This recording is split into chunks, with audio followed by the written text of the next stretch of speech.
ज्योतिबा फुले हे नाव कानावर पडताच डोळ्यासमोर येतात ते थोर समाज सुधारक.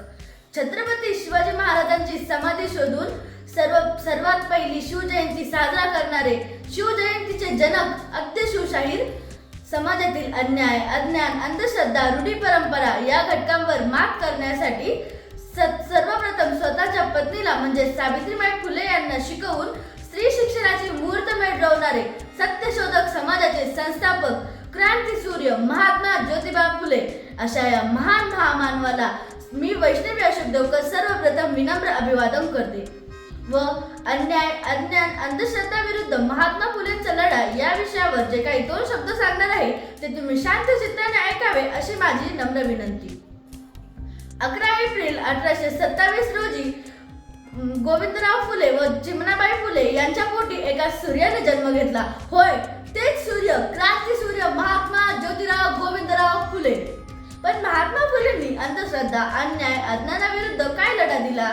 मित्रांनो, त्यावेळी मनुस्मृतीच्या अंधश्रद्धेखाली चातुर्वर्णीय लोक शूद्रांवर खूपच अन्याय व अत्याचार करत होते.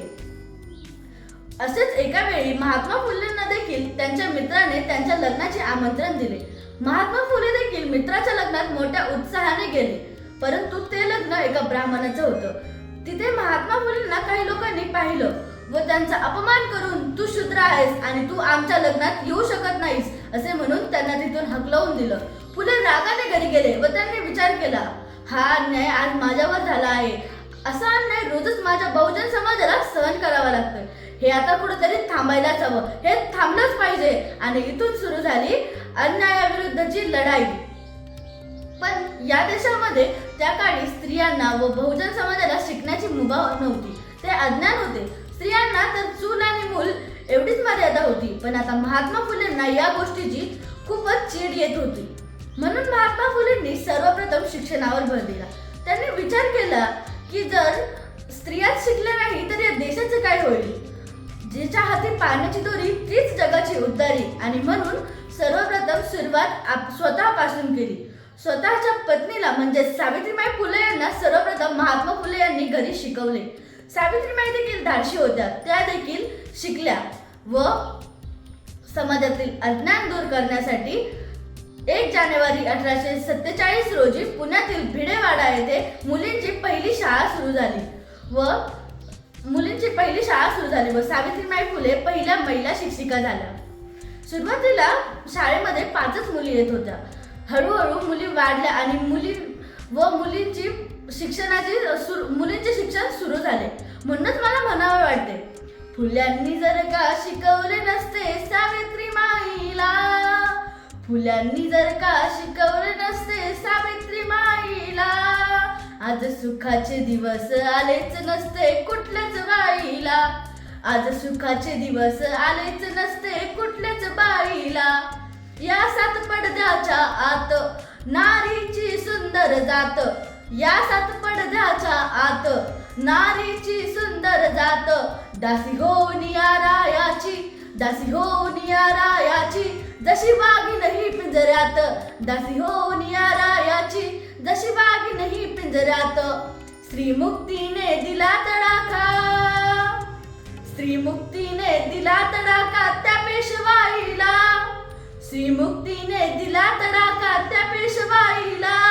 आज सुखाचे दिवस आलेच नसते कुठल्याच बाईला, आज सुखाचे दिवस आलेच नसते कुठल्याच बाईला. अशा प्रकारे महात्मा फुलेंनी स्त्री शिक्षणावर केलेले हे उपकार आहे. फुले दाम्पत्यांनी मुलींना शिकवण्यासाठी खूपच कष्ट घेतले आहे. म्हणूनच म्हणतात ना, शिक्षण हे वाघिणीचे दूध आहे आणि जो ते प्राशन करेल तो गुरगुरल्याशिवाय राहणार नाही. महात्मा फुलेंना समाजातील अंधश्रद्धेची देखील खूपच चीड यायची.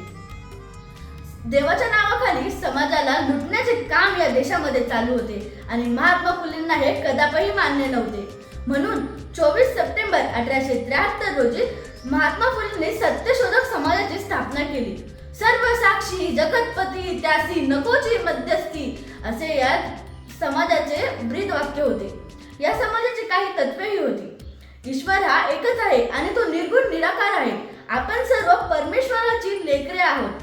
ज्याप्रमाणे आईला भेटण्यास अगर बापाला प्रसन्न करण्यास कुठल्याही मध्यस्थाची गरज नसते, त्याचप्रमाणे ईश्वराची प्रार्थना करण्यास कुठल्याही पुरोहिताची गरज नाही. मनुष्य हा त्याच्या जातीने नव्हे तर त्याच्या गुणाने श्रेष्ठ होतो, अशी या समाजाची तत्वे होती. सत्यशोधक म्हणजे सत्य शोधणारा, सत्याच्या आधारे कार्य करणारा. हेच महात्मा फुलेंनी देखील केले. महात्मा फुलेंनी सतीप्रथा, केशवपनाची प्रथा या प्रथेला विरोध केला. आता सतीप्रथा म्हणजे काय?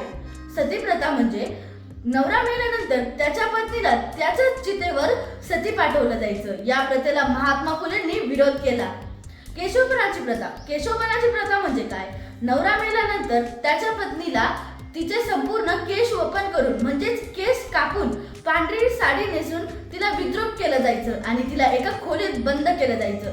तिचं संपूर्ण आयुष्य त्याच खोलीत जायचं. या प्रथेला महात्मा फुलेंनी विरोध केला. आता विरोध करण्यासाठी महात्मा फुलेंनी सर्वप्रथम न्हाव्यांचा संप घडवून आणला. न्हाव्यांना समजावून सांगितले स्त्रियांचे केशवपन करणे हे चांगली गोष्ट नाही आणि या प्रथेला विरोध केला. अशा प्रकारे महात्मा फुलेंनी अन्याय, अज्ञान, अंधश्रद्धा विरुद्ध लढा दिला.